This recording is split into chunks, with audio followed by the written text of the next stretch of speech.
I'm sure most of you saw this trend on TikTok. Oh, sorry about that one. I'm talking about this one. A dark fantasy AI generated videos.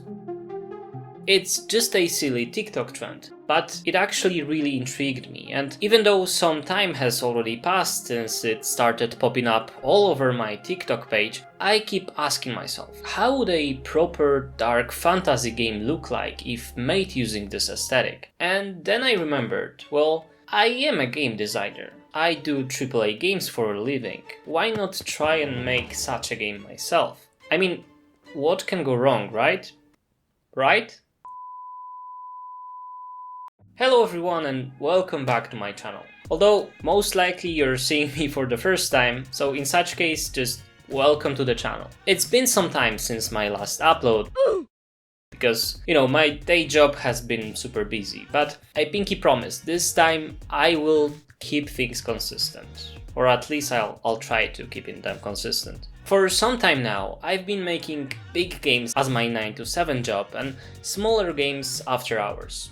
But this time, I've decided to challenge skills from making AAA games for over 6 years and create something bigger on my own. The industry keeps evolving, and with recent developments in tech, and I'm not talking about AI here, and with the rapid growth of Unreal Engine 5, I really do believe that you can actually make a decent, bigger game all on your own. Well, in my case, not exactly all alone. I am lucky to have a partner in crime that, conveniently, is an excellent game designer with years of AAA experience as well.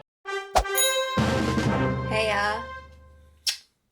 Together, we'll take you on a journey of creating a dark fantasy game in Unreal and share all the behind-the-scenes details of it, including what type of tools we use, how much money we spend on assets, or how much money we spend on contractors, how much time it takes to make such a game, etc. Alright, enough foreplay, let's dive in. One of the driving factors of making this game will be a story that we want to tell through it. The general idea is that you, as a main character, are a warrior living in medieval settlement. Something wrong started happening within this land, something that has to do with the death itself, and through a personal tragedy event, you are forced to solve this dark mystery. To do that, you must visit the land where people's souls usually go to after death. It is not exactly heaven or hell, it's rather a different place in time and space. In these dangerous and dark lands, the souls depend on the memory of them that still exists in the living world. Think of the movie Coco, but with a very dark twist. In this world, as the memory of you fades away, your soul turns into a monstrous creature, losing its last traces of humanity. It also works the other way around. If the memory of you in the living world is strong, your soul remains human and powerful in the land of the dead. Imagine it like this. If the living regard you as a powerful figure, sharing tales of your great abilities among themselves, your soul acquires those abilities, even if those tales aren't entirely true. The game will be set in a dark fantasy world, drawing heavily from European and Slavic folklore. The working title of this project is Veles, named after the god of the underworld from the Slavic mythology. Veles is also the name of our favorite cocktail bar in Warsaw, where my partner and I have spent countless hours fueling our creativity and enriching our souls with, well, cocktails. So, in my opinion, it fits perfectly. To kick off our ideation phase, we set up a board on Miro, or Miro, however you wanna call it, a tool widely used for designing game elements in AAA studios. I started with a mood board and general direction for the setting.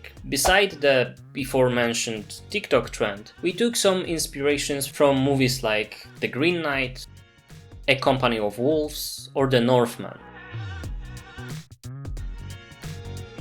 Another type of source for inspiration here were the art pieces like the Berserk manga or the painting works of Beksiński, Wiesław Wałkuski and Sebastian Smarowski. As part of the mood board, I selected some music as well, inspired by artists like the Percival, or specific pieces like this one from the Polish movie The Peasants. Believe it or not, some music inspirations came from TikTok as well, especially from user Rare Bird Flutes, who dropped this absolute banger.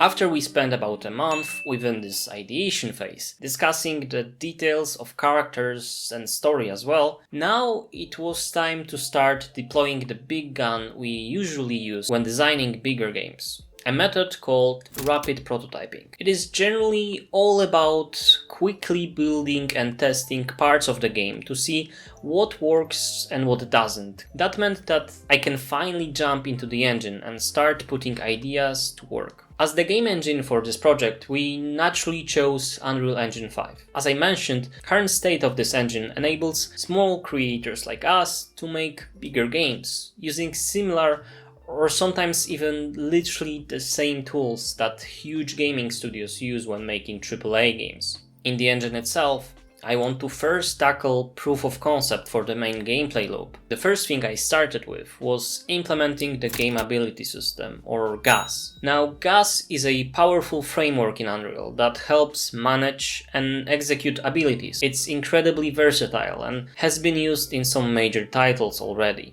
The GAS system will be a base for stuff like attacks and player abilities in combat for Project Veles. Speaking of combat, let's talk about some core mechanics. The game will be heavily based on hand-to-hand melee combat, with additional elements of magic. We have a few twists in mind here, but we'll be talking about this aspect in one of the next upcoming devlogs. For now, let's just say that we're definitely not going with the typical fireballs type of magic here.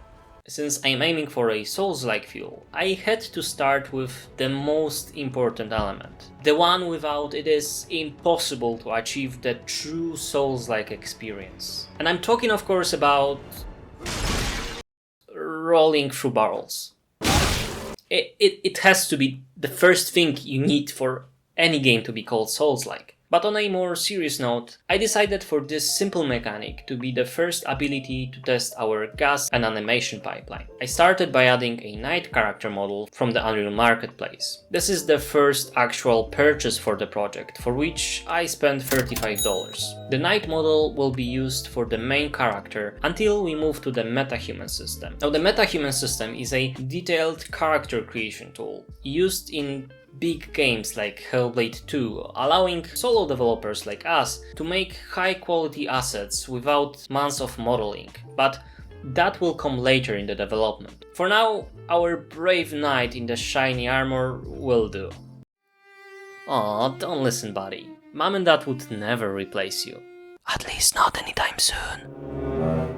Using the gas system, I set up the movement and dodge abilities. At this stage, I used the movement animations that came with the Unreal Engine 5's third-person template and grabbed a roll dodge animation from Mixamo. In AAA game development, animations are typically created through a process that involves motion capture or hand keying each frame. This process requires specialized equipment and software, and while it does produce incredibly realistic animations, it is also time-consuming and expensive. On the other hand, Mixamo offers a library of pre-made animations that you can apply to your characters with just a few clicks. This means that you can skip this whole lengthy process of animating from scratch and get your characters moving in no time. While these animations might not be as tailored as those created specifically for a game, they are perfect for quick prototyping and can be customized further if needed. Later on, we'll actually try to maybe tackle building a homemade motion capture studio, but for now, Mixamo will do. Plus it's free, which is my personal favorite type of price. So our knight is ready and now he needs a weapon. I downloaded a free weapon package from the marketplace and attached a sword to his right hand. And right away, I wanted my knight to hold his weapon more realistically, resting on his shoulder. To set this up, I used an additive animation to his upper body in his animation blueprint. An animation blueprint in Unreal is where you define how a character's animations transition from one to another. This is also a place where the movement animations of my character are set up. For this, I used a blend space, which is a tool used to smoothly transition between different animations based on character movement. For example, it helps blend animations for walking, running, and idle states. When your character moves, the blend space seamlessly combines these animations so that the movement looks natural and fluid. It's like mixing colors on a palette to create new colors, but with character motions instead. Now it was time to teach my brave knight the powerful ancient technique of rolling through a barrel. For the barrel itself, I could technically use something simple, but I found a really cool asset on the marketplace, so please don't tell my partner this, but yeah, I bought it for $10.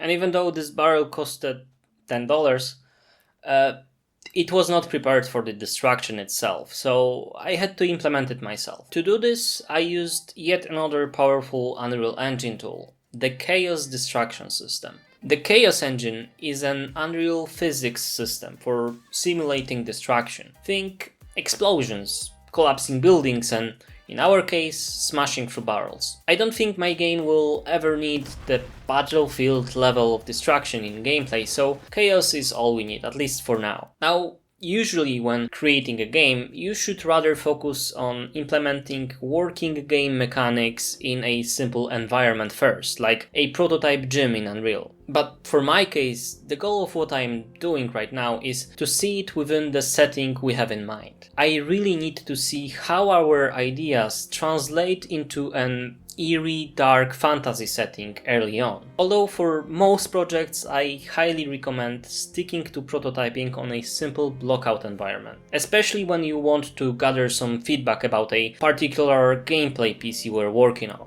Believe me or not, if your gameplay mechanic sucks but looks good because you simply spent your time polishing the visual part of it, you can actually miss out on some valid feedback about the mechanic itself. People tend to focus on how things look, less about how they work and how they feel. But again, for now I am trying to prove the vibe of the game to myself, so I got some additional environment assets from the marketplace and I tweaked them to our needs. This one was a bit more pricey, taking a solid $113 from my pocket. I additionally adjusted my camera settings to mimic these dark fantasy vibes that are quite appealing on those before mentioned TikTok videos. To achieve this, I played around with post-processing settings in my camera to get that moody, eerie look.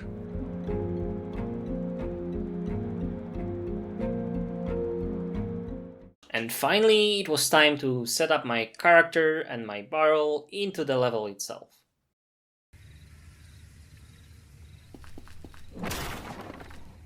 I mean, look at it, it's a Soulslike already. And that's it for this devlog. To summarize, the process of kicking off ideation and setting up initial prototype for my character being able to roll through barrels took about a month. And so far I spent around $160 on assets. In the next video, we'll dive into creating the base combat system for Veles. If you enjoyed this video, you'll give us a ton of support if you subscribe to this channel. Thanks for watching and see you in the next one.